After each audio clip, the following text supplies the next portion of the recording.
家主。夫人，夫人，家主还有脉象，快先救家主，快先救家主啊！慢点儿，慢点儿，还跟上！哎，你怎么也跟过来了？我回书房守着去，任何人不得入内。家主。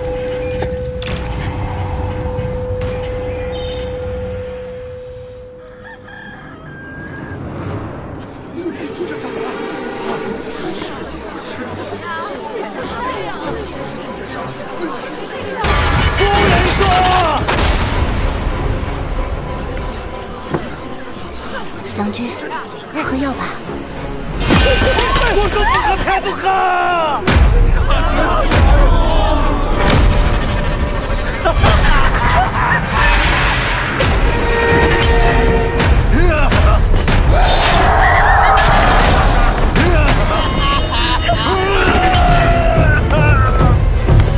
腾公，腾侃。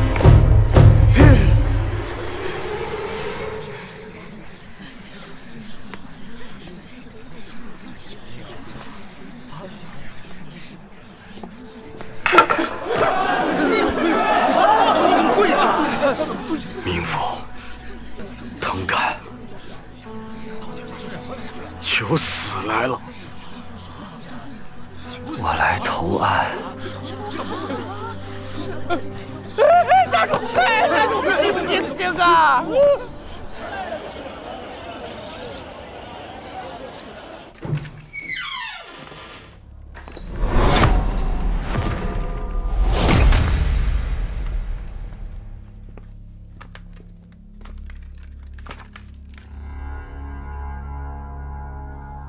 正面3刀，背面4刀，又是7刀，跟城外那个无名男士一样。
那短剑阁有人动过？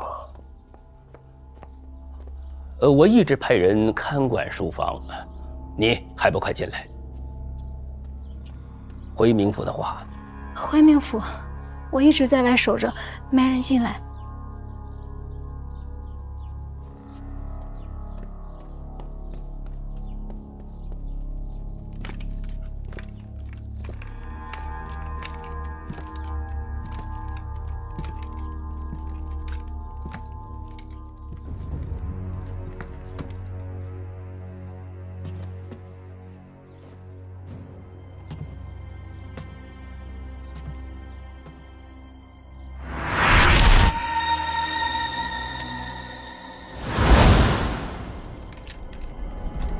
这里摆放过一面屏风，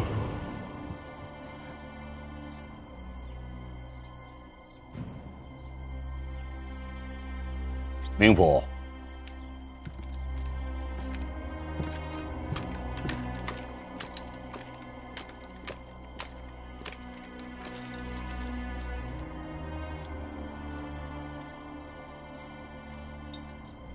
癫狂梦醒柴胡功，相附青皮半木通。癫狂梦醒汤。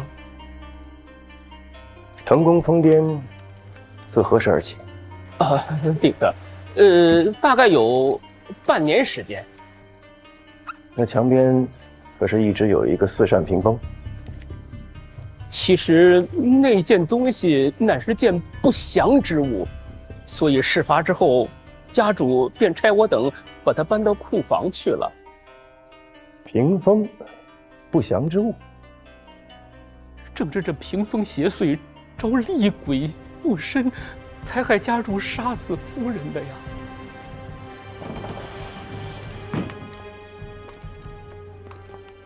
冥府，请看。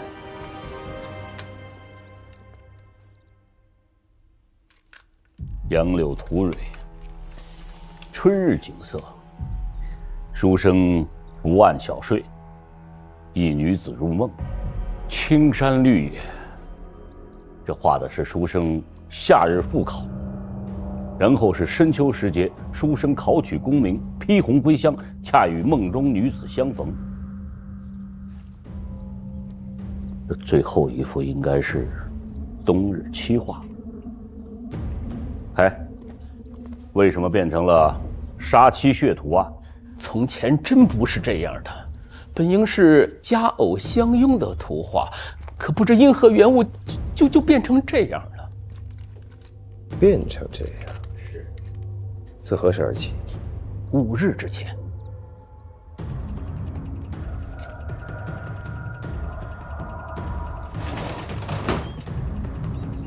凶器有被移动过的痕迹。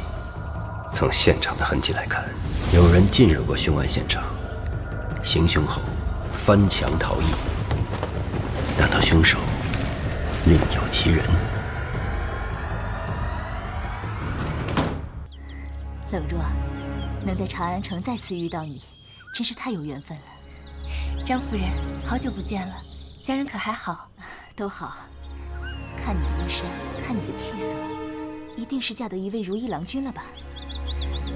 祖上保佑，梦生这些年仕途还算顺遂，难得他又一直待我那么好。梦生？莫非你指的是赵梦生？对呀。怎么，张夫人，你已经不记得梦生了？就是当年同你一起客居我家的那个赵梦生吗？是啊，就是他。怎么你不记得了？记得，当然记得。可是，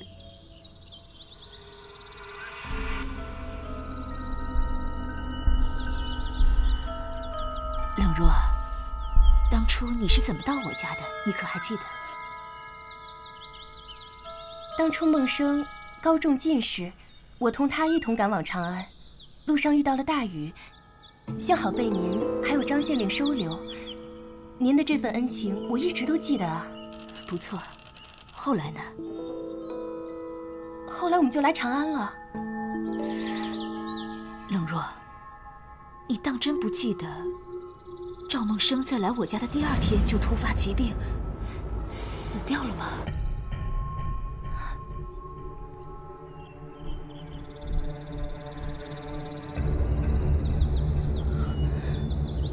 死了？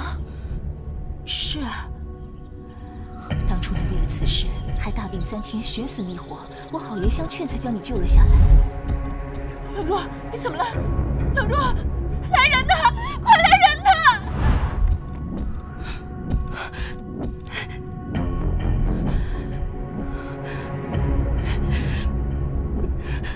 你确定你的丈夫是赵梦生吗？夫人，主人活得好好的，怎么可能死了呢？这不对呀！当初我们明明是亲眼看着他下葬的呀。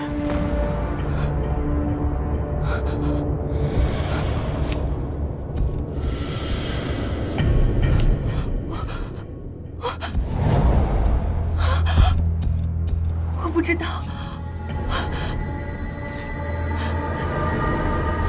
我不知道。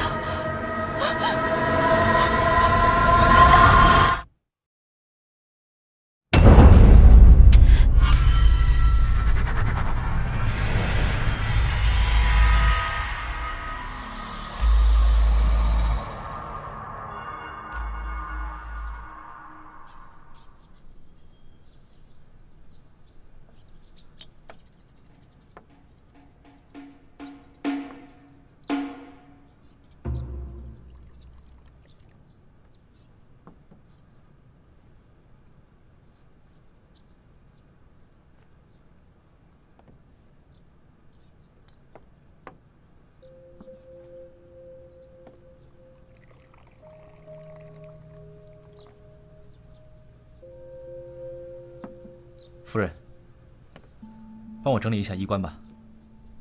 好。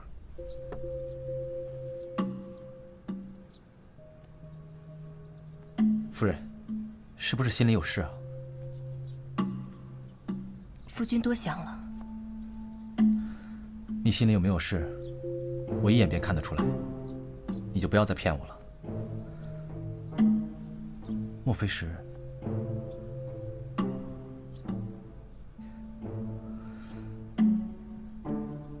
夫人有喜了？你又开玩笑了。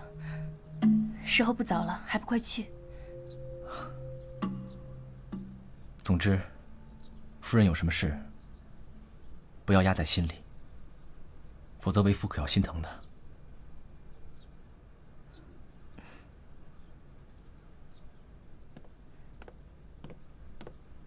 夫君，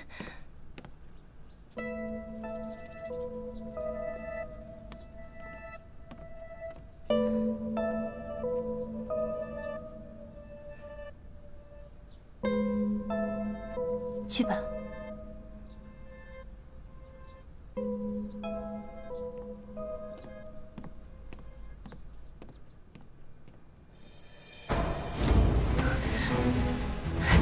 非当真不记得，赵默笙在来我家的第2天就突发疾病，死掉了吗？死掉了。来来来，西域的葡萄美酒，生制撞牛肉，走过路过不要错过了啊！来来来来来，哎呦喂，客官，你又来啦！哎，里边请，里面有好酒好菜伺候着，里边请，照顾好了啊！哟，这位客官，一看您就是有口福之人。今天咱们店里特供西域葡萄酒，仅此1天，不要错过哦。客官里头请。看见没？看见没？要想让咱们店生意兴隆啊，你就得把我给供起来。要给你好吃的，好喝的，对，再给你烧点纸。这就不用了吧？你也不好好看看，那一看就是个女人。早看出来了，这女人有故事啊。看什么看？干活去，跟你有关系吗？想不想混了？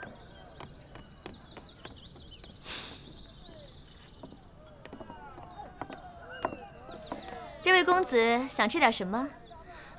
我倒不想吃什么，请问萨摩多罗先生可在此地？萨摩多罗的18种使用方式，价钱都标在菜单上了。快走啊！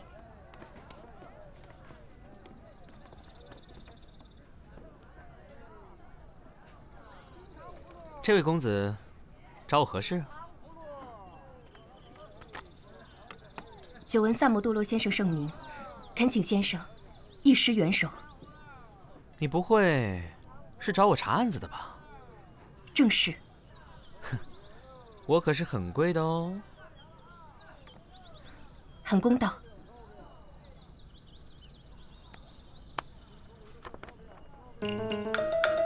那我都菜买了。这个你放心，若能查出真相，在下必定重谢先生。好，我接了。不过你还没有说是什么案子。此处人多口杂，还请先生一步。今日未时，请来西苑庭一趟，个中原委，在下再细细告诉先生。好吧，那咱们就一言为定。事情是这样的，我与夫君来到长安已经15年了。可是前几日经人提起，我才恍惚记得，我的夫君早就已经死了。这几天我的记忆越加清晰，我就越加害怕。这么多年陪在身边的，不可能是死人呢。那你怎么就确定，死的就是你丈夫呢？我的夫君赵梦生，多年前高中进士，我与他一同来到长安。不管是容颜体型、日常起居，还是待我，他都与往常一样。而且我又自小与他一同长大，我怎么会不认得他呢？你说的这个赵梦生，不会是赵侍郎吧？正是。那又或许，他当时没死呢？不可能。我记得，我是亲眼看见他下葬的。除非他复活过来。可已经入土为安的人，他怎么复活呢？那他会不会有孪生兄弟？我与孟生青梅竹马，赵家的一切我都很了解。赵家只有这一个儿子，况且凭我对孟生的了解，就算是孪生兄弟，我也一定能分辨得出来。莫非什么？是妖怪所变？哎，妖怪？那我还宁愿相信是易容术呢。易容术？真的有这种法术吗？不是夫人，易容术破绽太大，却不适合长期使用。夫人每日与他共枕同眠，就更不可能了。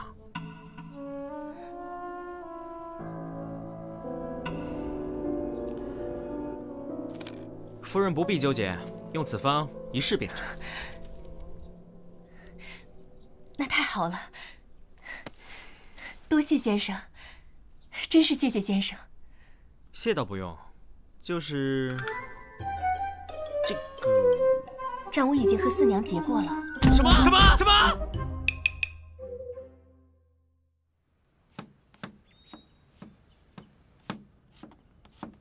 哎，夫人，您怎么进厨房了？主人交代过，您不能进厨房的，要是烫到哪儿，小人……我来拿点东西。您要找什么？我帮您拿。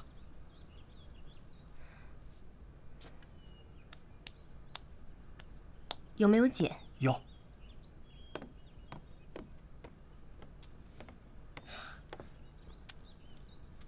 您要这碱有什么用？这不是你该问的。是，小人多嘴了。这次卖官案件牵涉朝廷上下几十个官员，其中不乏朝廷命官，棘手得很。怎么了？受风寒了吗？没事，这我有些柳絮不服。这宗卖官案事关重大，一定要彻底清查，绝不能姑息。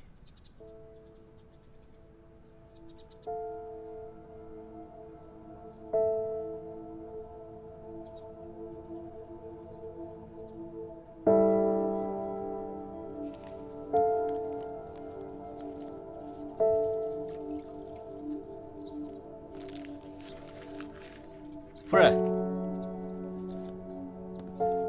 夫人，你回来了，怎么回事？脸色这样难看。哦，不打紧，可能是初春季节受了些风寒。我正好用温水烫了一条毛巾，你擦把脸吧。还是夫人想得周到啊。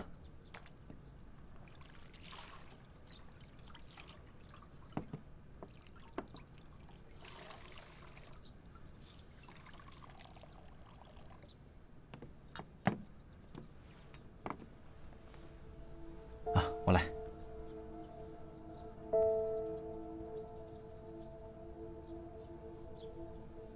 夫人，你今天是怎么了？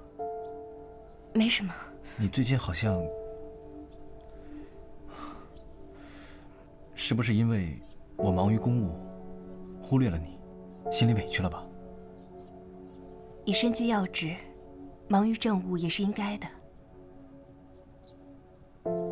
等这宗卖官案查完，我就好好陪陪你。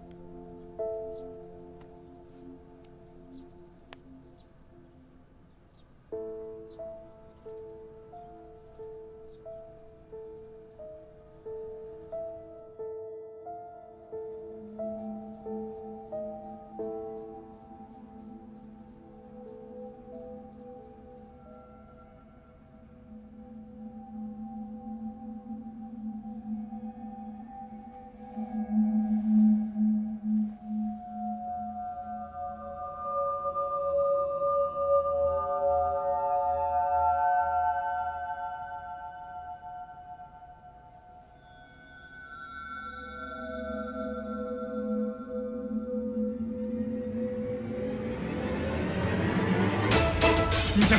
你要干什么？梦生，是我，是你的娘子冷若。胡说！我不会这样古怪。你到底是谁？快说，否则我杀了你！真的是我。当初你决定试试，我为你缝制的香袋，上面的字“不忘初心”，是我亲手绣上去的。真的是你，冷若，你怎么会？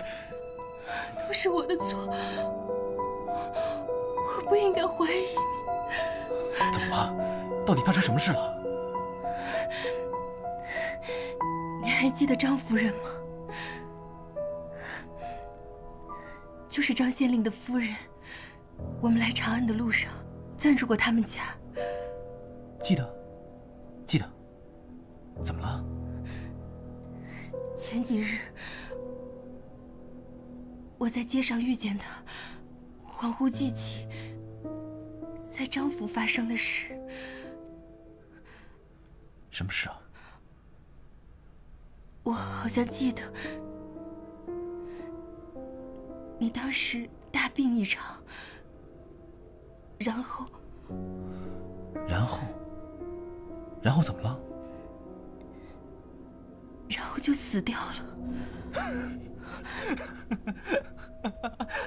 怎么了？你一定是做噩梦了。不是的，见到他之后，记忆越发真实，让人不得不信。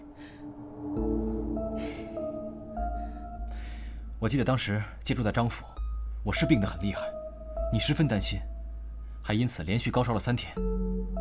所以啊，脑袋可能不太清楚，才把噩梦当成了现实，这也是有可能的。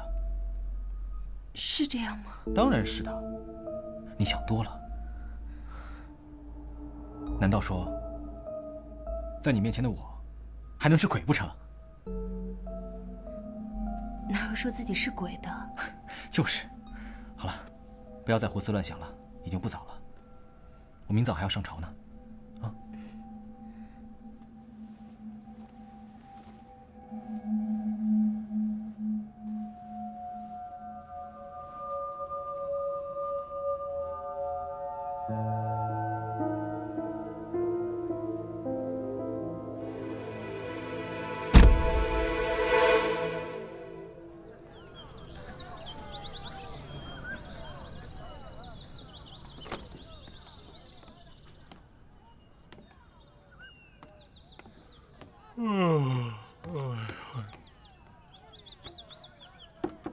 有人吗？有人吗？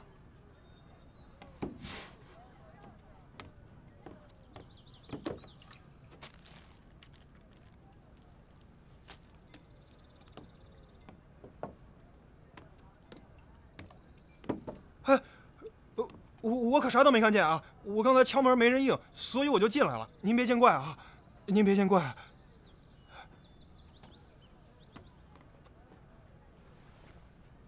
唉。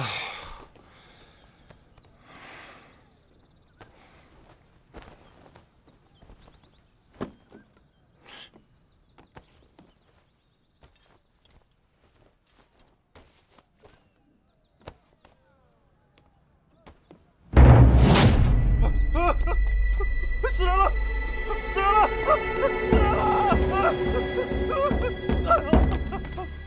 死人了！死人了！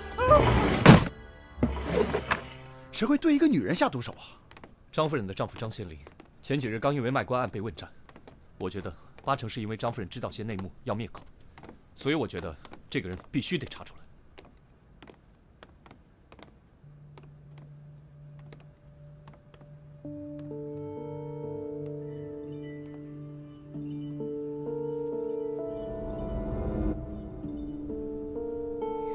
死者是一刀毙命，从血的凝结程度可以推断出，死亡的时间应该是3个时辰前。我知道了，这个张夫人是自杀。你怎么知道她是自杀呢？门栓是好的，门窗也没有被破坏的痕迹。不对，张夫人不是自杀，门栓是好的，也可能是张夫人给这个凶手开了门。啊？他傻呀？你傻呀？张夫人怎么会知道来人是要杀她的呀？哦，我知道了，那这人肯定是他的老相识。不可能，张夫人正因为在长安没有旧识，所以才住的客栈。张夫人也以为他没有相识的人，可是这个认识他的人却主动找上他来了。你们看，张夫人是一个人住，你们再看桌子，这个桌子上虽然只有一个水杯，却有2滩水渍。一个人喝2杯茶不是很奇怪吗？所以种种迹象都表明，张夫人认识凶手，还亲自款待了他。这个凶手一定是趁张夫人不备的时候一刀杀了他，再把刀放在他手上，假扮成自杀的样子。那你这也太武断了吧？没准大概可能他想晾茶，晾了2杯呢，人家想晾3杯没那手，是吧，老大？应该是他杀。你们看，这应该是止咳药。如果他想要自杀，还买药做什么？小二，昨天晚上有谁来找过张夫人吗？这楼下就是餐馆，楼上就是旅店，这人来人往的，谁也没注意这个呀。哎，你去哪儿？我之前接了个案子，路上说吧。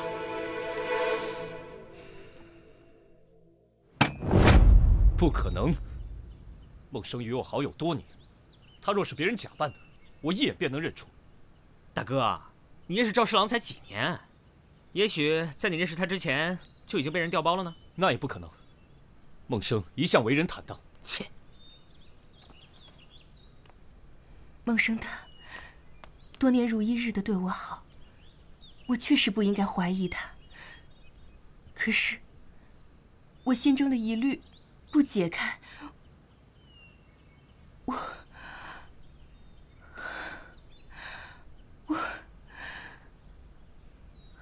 现在看来啊，这个张夫人和张县令死无对证，再没人知道赵孟生是怎么死的了。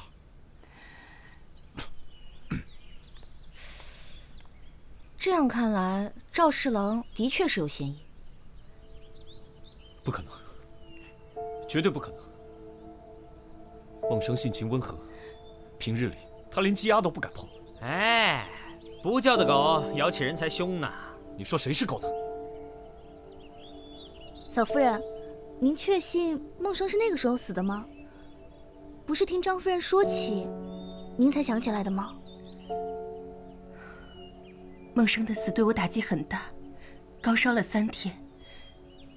也许是那个时候烧糊涂了，那段记忆被自动抹掉。最近遇见张夫人，我才渐渐回忆起来。你一定是记错了。冷若记错，张夫人也会跟着错？除非这件事自始至终都是张夫人设计好的。你们想想，张县令的买官案件是由孟生接手的，买官案涉及的人员众多，有人合谋嫁祸孟生也是有可能的。嫂夫人太单纯了，或者他们早就知道你是孟生的妻子，利用张夫人有恩于你，以此接近你，于是便上演了这出嫁祸的好戏。就算他把一切都设计好了，那赵夫人的记忆又是怎么回事呢？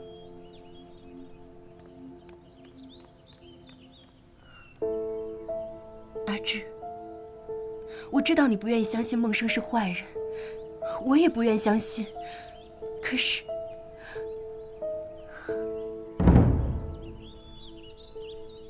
我一直都不记得这道伤痕是怎么造成的。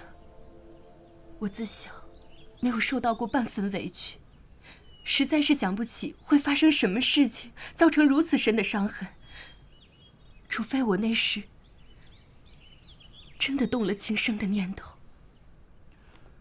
那如果自杀是真的，那赵孟生肯定是死了的呀。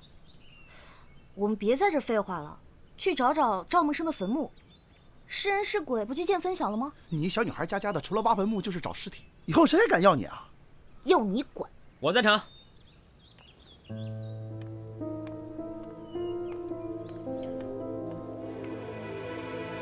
这我跟梦生是青梅竹马，从小感情就好。当初梦生去应试，我心里其实是不情愿的，因为大家都说他高中进士后一定会忘了我。可是梦生中进士后不久，他便回来找我了。见到我的第一句话便是问我愿不愿意跟他去长安。真是一个一心一意的人。直到现在，梦生对我还是体贴备至，所以为了下半辈子能心安，都得查出真相。不管他是人是鬼，总得给孩子一个交代。赵夫人有喜了？那赵侍郎知道吗？刚有的，还没来得及告诉他。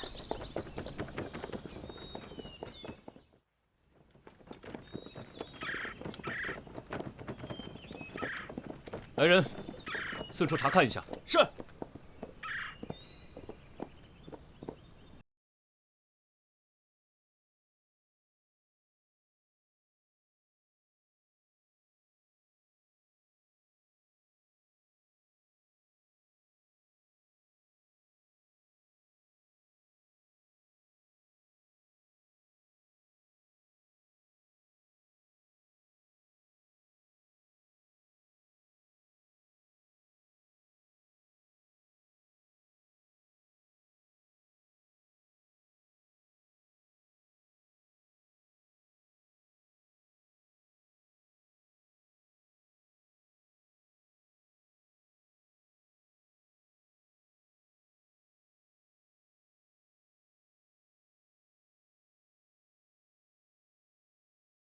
生的好朋友，当初他说想来长安玩，就跟我们一起来的长安。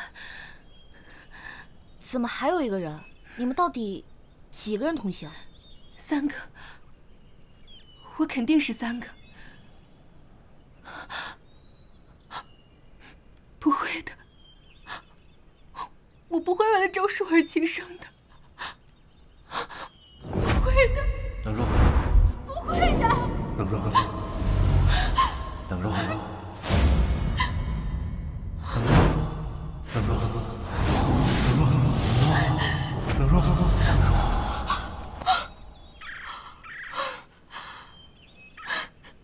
你还记得周树是怎么死的吗？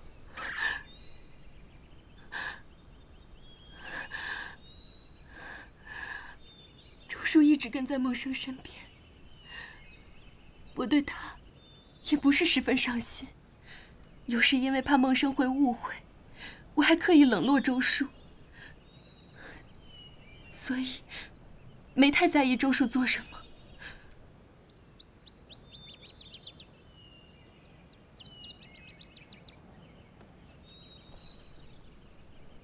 看来这里经常有人来祭拜。来都来了，还是验尸的好。开什么玩笑！这荒山野岭的，谁帮你挖坟啊？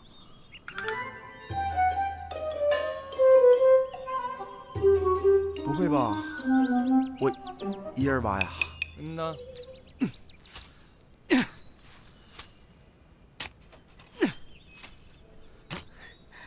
周树，怎么可能会是周树？这怎么可能呢？夫人，你再好好想一想，对周叔的死，你一点印象都没有吗？我的记忆好像有一段空白，我知道一定发生了很重要的事情，可是我就是想不起来了。想不起来就不要想，可能当初死的就是周树。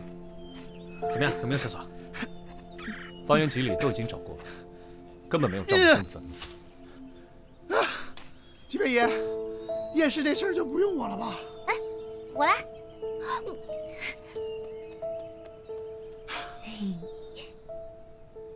哎，我知道了，我知道了。知道了你说呀，卖什么关子呀？小妹妹，这个习气可不好，学点萨摩身上的优点，别净沾染些坏风气。他有什么优点啊？去，没好处啊。没好处你们就别想知道。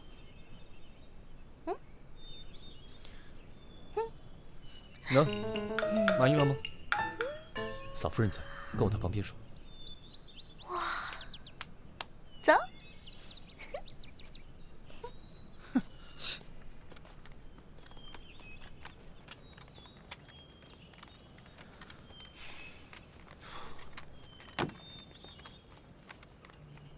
冷若说赵梦生是怎么死的？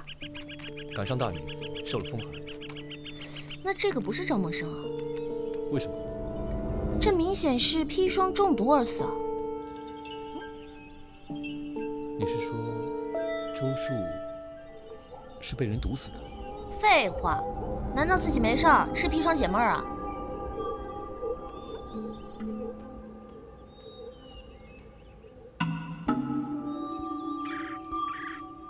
嘿嘿嘿嘿嘿，干嘛呢？我可看着呢。别废话，回头请你喝酒。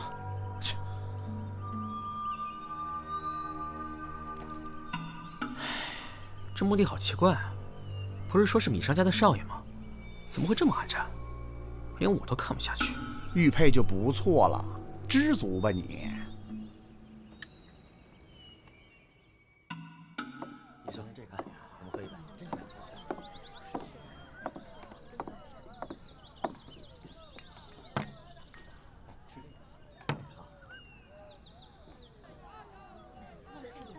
怎么，是咸菜做的不好吃呀？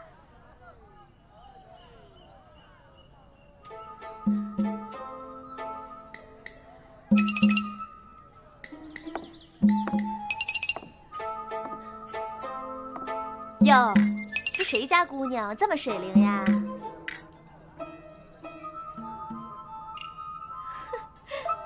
这一个个的跟点了穴一样，奇了怪了。一个身份没查清，又毒死一个。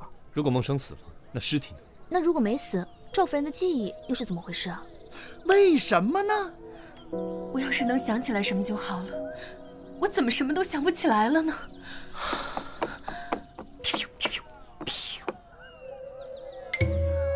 你们都被解决了啊！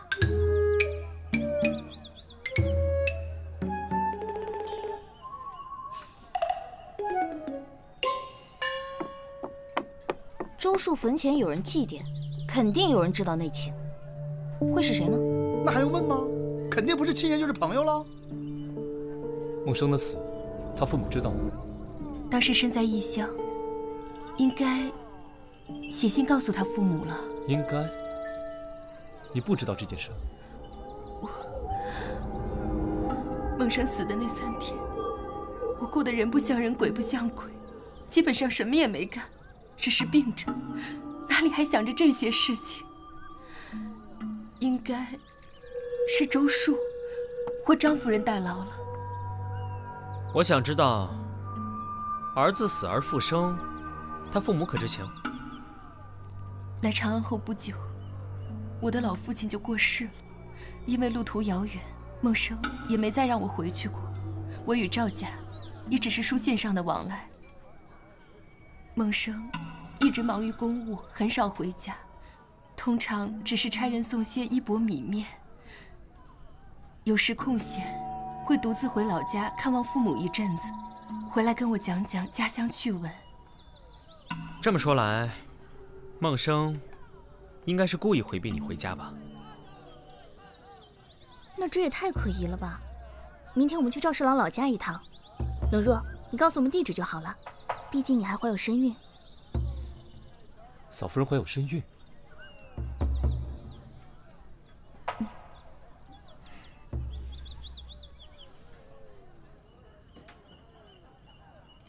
不信今天就征服不了你们！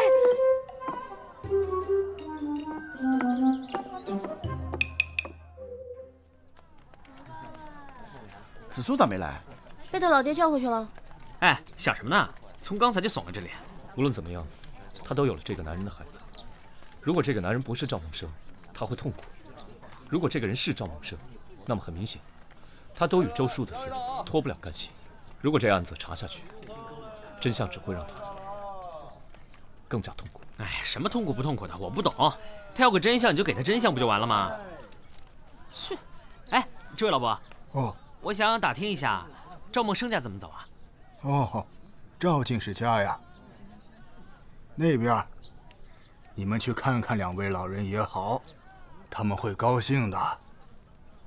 赵家虽然出了个进士，无奈是个不孝子，出去之后就再没回来过，只知道寄钱给2位老人，有什么用呢？哎，那这2个我就要了。哎，再没回来过，不是回来过几次吗？走吧。走。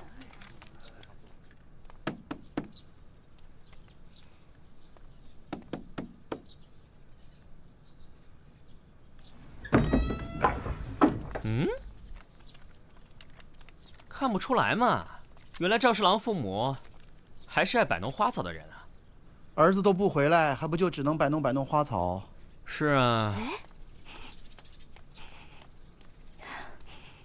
等一下，我感受到了一股气息。还真是，长安城少有的清新的气息。不对，是新鲜的死亡气息。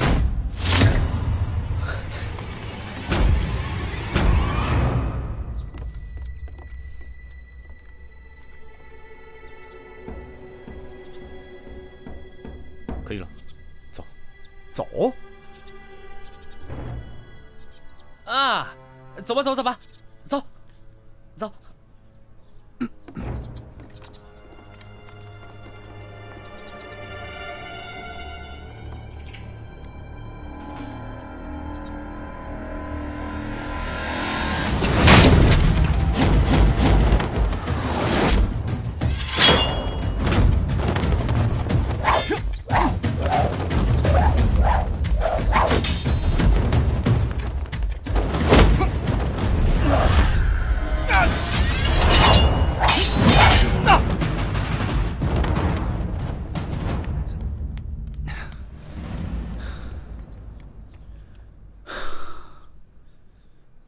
这应该是个职业杀手，我们一定要查出他背后的主使者。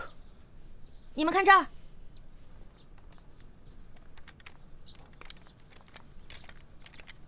这是我在屋里找到的，这是嫂夫人，这是赵梦生。那这个男人是谁啊？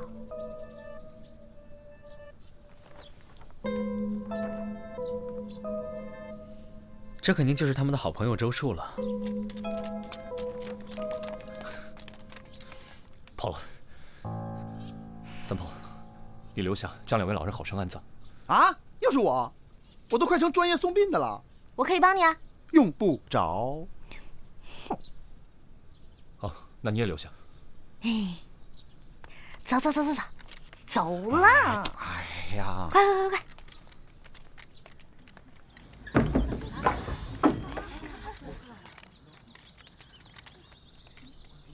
哎，大娘，我啊，我给你打听个事儿啊。啊，赵家这棵柳树种了多久了？哦，你是问这棵大柳树啊？那可很久了，得有20-30年了吧。孟生刚出生那会儿啊，就种下了。你们是官府的人吧？不是，我们呢是孟生的朋友，就是路过看看他的爹娘。哦，孟生后来真的没再回来过吗？嗨，不孝啊！中进士之前啊，还装得挺孝顺的，谁成想出人头地后，立马就变了。一个他，一个那周树，都是这种东西，怪不得凑在一起呢。冷若也不孝，也不知回乡看看公公婆婆，连封家书都没写过。赵老头啊，真是白疼他们了。您刚才是说周树？是啊，这老周家也就那么一个宝贝儿子，跟着孟生上了长安了，这一去就没回来。莫非周家就在这附近？那过2条街，左拐，第一家大户就是周家。谢谢你啊，大娘。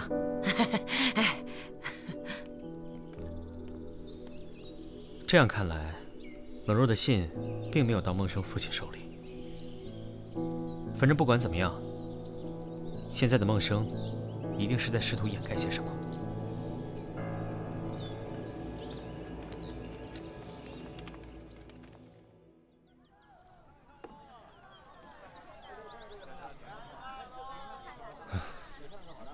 怎么回事啊？一脸丧气。刚从礼部回来。又有新案情了？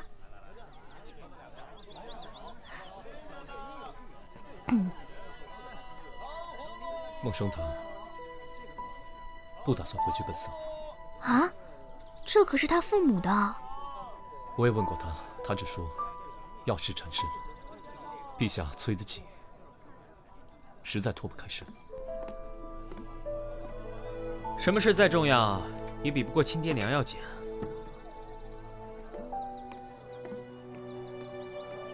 或许赵侍郎真的有某种不得已的苦衷，所以才多年不回家。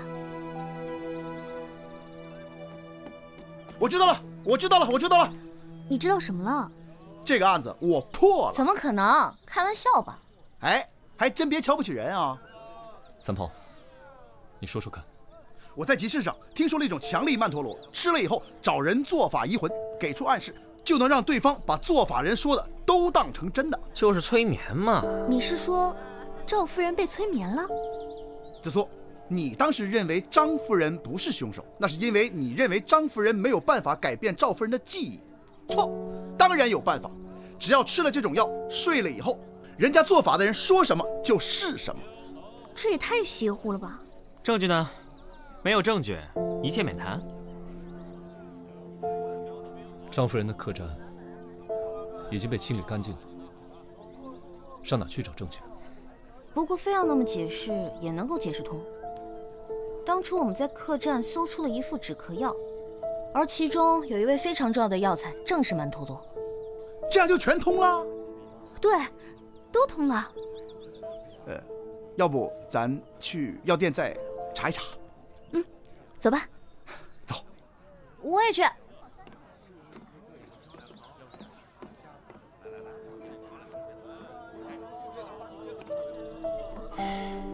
怎么不阻止他们？三炮说的也并不是全无道理。我发现你这个人还真是不会撒谎，心里藏的事儿全都显在眼睛里了。想学撒谎，我可以教你啊，价格从优，包学包会。再铁的兄弟犯了法，也不能包庇。算了，我也别瞎操心了。反正赚来的钱都被四娘捞去了，我也不必在这里瞎忙活了。人你爱抓不抓？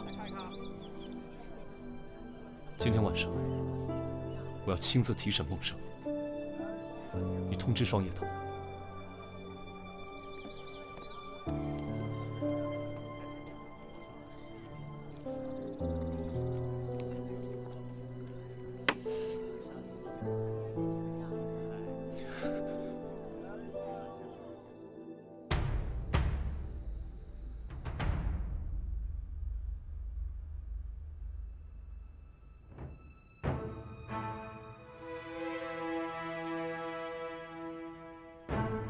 前阵子我和你在小径散步，你不停打喷嚏，你对我说是花草柳絮不符。可赵家门前的柳树种了那么多年，如果赵梦生对柳树不服，他爹根本不会种下那些树。如果你真是赵梦生，怎么可能对自家门前的花木不服呢？还有，三炮打听到了一种名为移魂的法术。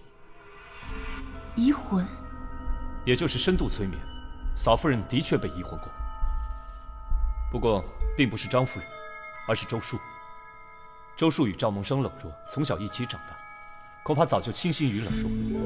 只可惜冷若只对赵梦生上心，担心赵梦生误会，刻意冷落周树。由于是好友，周树只能把这个心思烂在肚子里。赵梦生考取进士后，周树以云游四海为由，一同奔赴长安，借机在途中毒死了赵梦生。之后，周树托人将冷若移魂，把冷若的记忆修改，让他把周树和赵梦生的身份进行兑换。你是说，梦生是被毒死的？不是偶遇风寒吗？我根本没听过什么移魂术，你们宁愿相信一个江湖传言，也不相信我这个人吗？你知道，我从来不会空口无凭指证一个人。舒儿，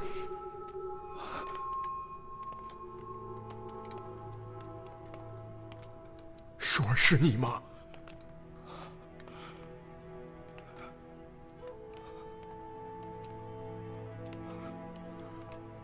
舒儿，是我的舒儿，舒儿，舒儿，舒儿，这些年你都去哪儿了，舒儿？舒儿，你过得好吗？你都不说回家看看呢，舒儿。你知道爹娘是多么想你呀，舒儿，你说话，你怎么不说话呀，爹？爹！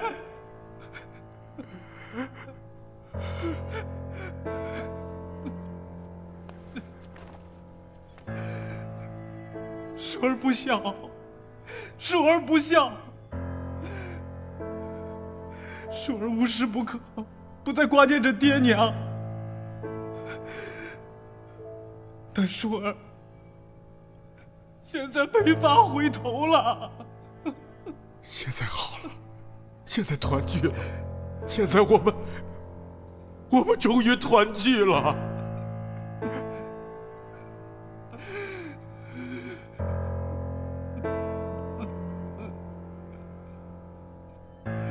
那日在州府，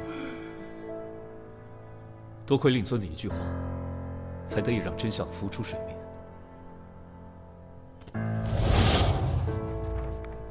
你看一下，这里边可有周数啊？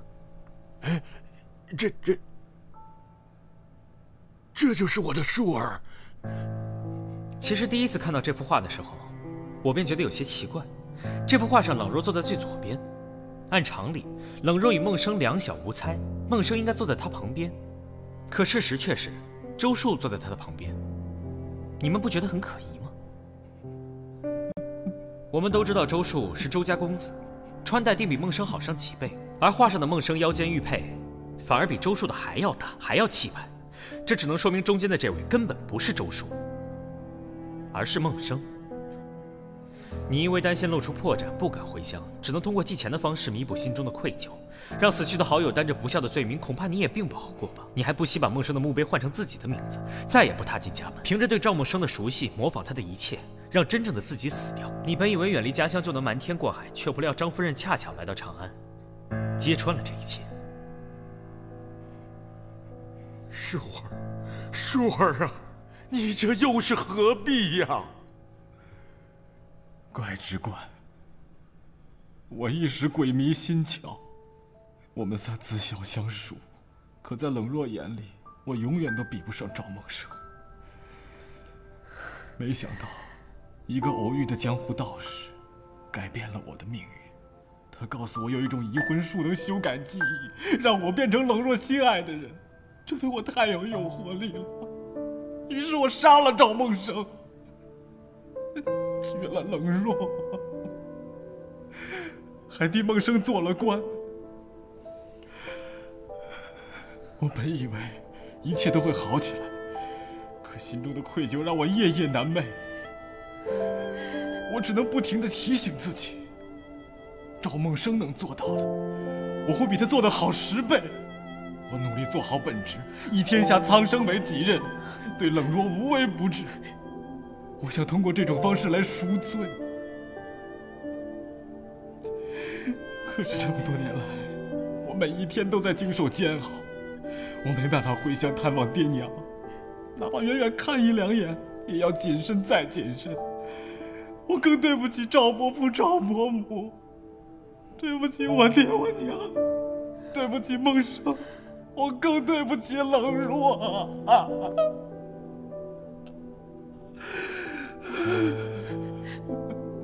那你为何要对孟生的父母下杀手？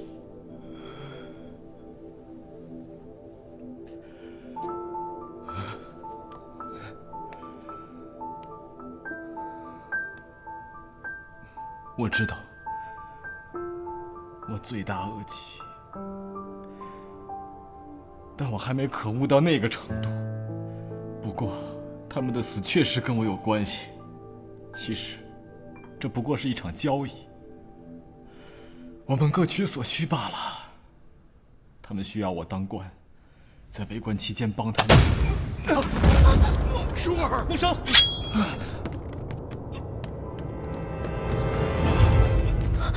舒儿，快叫大夫！是，快搜查凶犯！是，都回避。舒儿。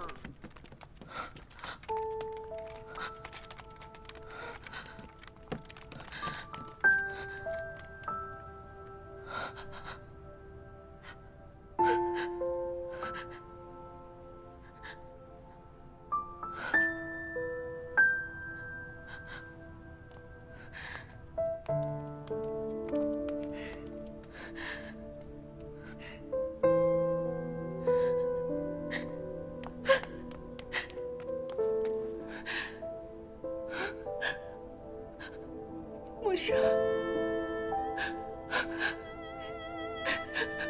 梦生，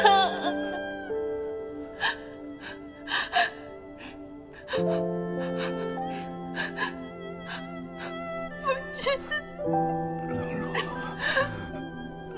我不是你的父亲。赵梦生在世，我好后悔。如果当初我勇敢一点，是不是这一切都不会发生了？对不起，对不起。你真傻，这你都看不出来吗？我刻意回避你，是因为我对你有好感的。我故意忽略你不理你，是不想伤害梦生。那是梦生啊，我们一起长大的梦生啊！你怎么可以为了我你怎么下得了手？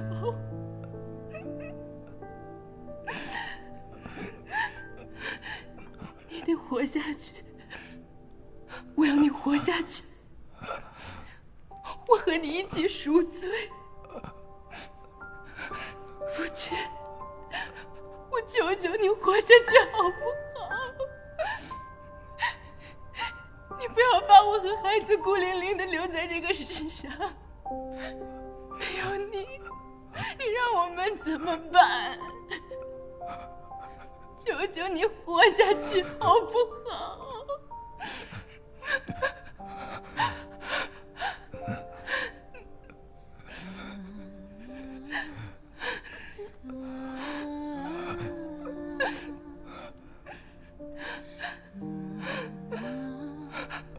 终于可以作为周叔跟你说话了。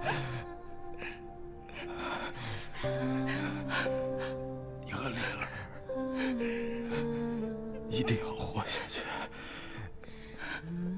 答应我，答应我。夫君，夫君。我们都知道周树是周家公子，穿戴定比孟生好上几倍，而画上的孟生腰间玉佩，反而比周树的还要大，还要气派。这只能说明中间的这位根本不是周树，而是孟生。你因为担心露出破绽，不敢回乡，只能通过寄钱的方式弥补心中的愧疚，让死去的好友担着不孝的罪名，恐怕你也并不好过吧？你还不惜把孟生的墓碑换成自己的名字，再也不踏进家门，凭着对赵梦生的熟悉，模仿他的一切，让真正的自己死掉。你本以为远离家乡就能瞒天过海，却不料张夫人恰巧来到长安，揭穿了这一切。舒儿，舒儿啊，你这又是何必呀？怪只怪我一时鬼迷心窍。我们仨自小相熟，可在冷若眼里，我永远都比不上赵梦生。没想到，一个偶遇的江湖道士，改变了我的命运。他告诉我有一种移魂术能修改记忆，让我变成冷若心爱的人，这对我太有诱惑力了。于是我杀了赵梦生，娶了冷若，还替梦生做了官。我本以为一切都会好起来，可心中的愧疚让我夜夜难寐。我只能不停地提醒自己，赵梦生能做到的，我会比他做得好10倍。我努力做好本职，以天下苍生为己任，对冷若无微不至。我想通过这种方式来赎罪。可是这么多年来，我每一天都在经受煎熬，我没办法回乡探望爹娘，哪怕远远看1、2眼，也要谨慎再谨慎。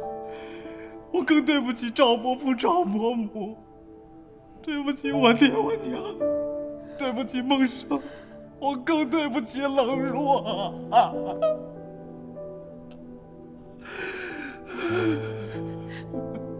那你为何要对梦生的父母下杀手？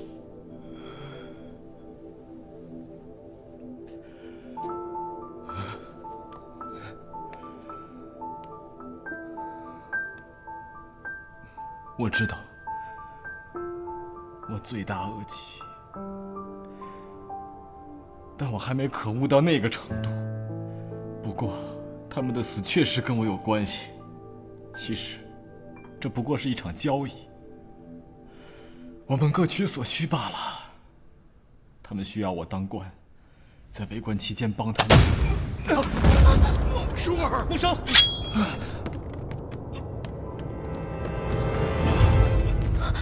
舒儿，快叫大夫！是，快搜查凶犯！是，都回避。舒儿，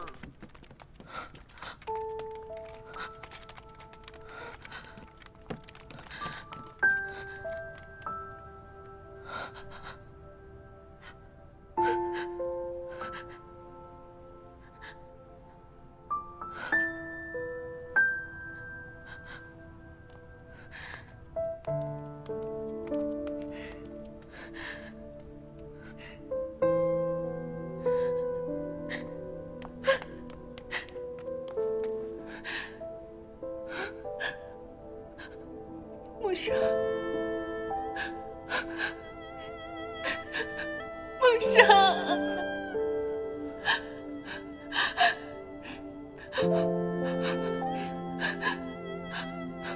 父亲，冷若，我不是你的父亲。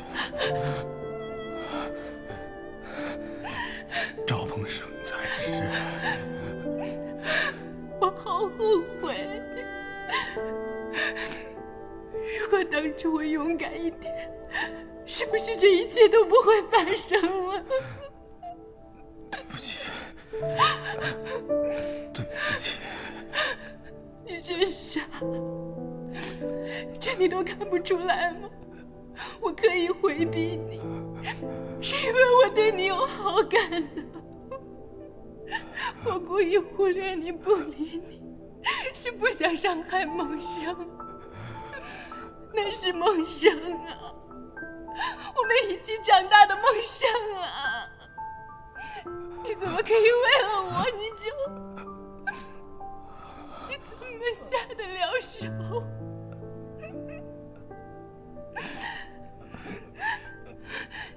你得活下去，我要你活下去，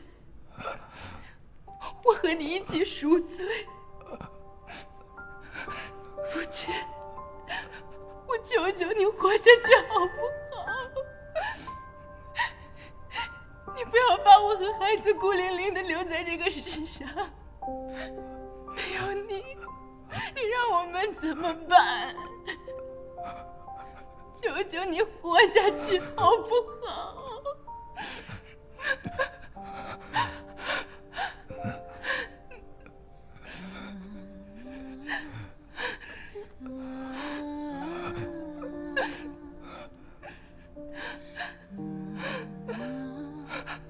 终于可以作为周叔跟你说话了。你和丽儿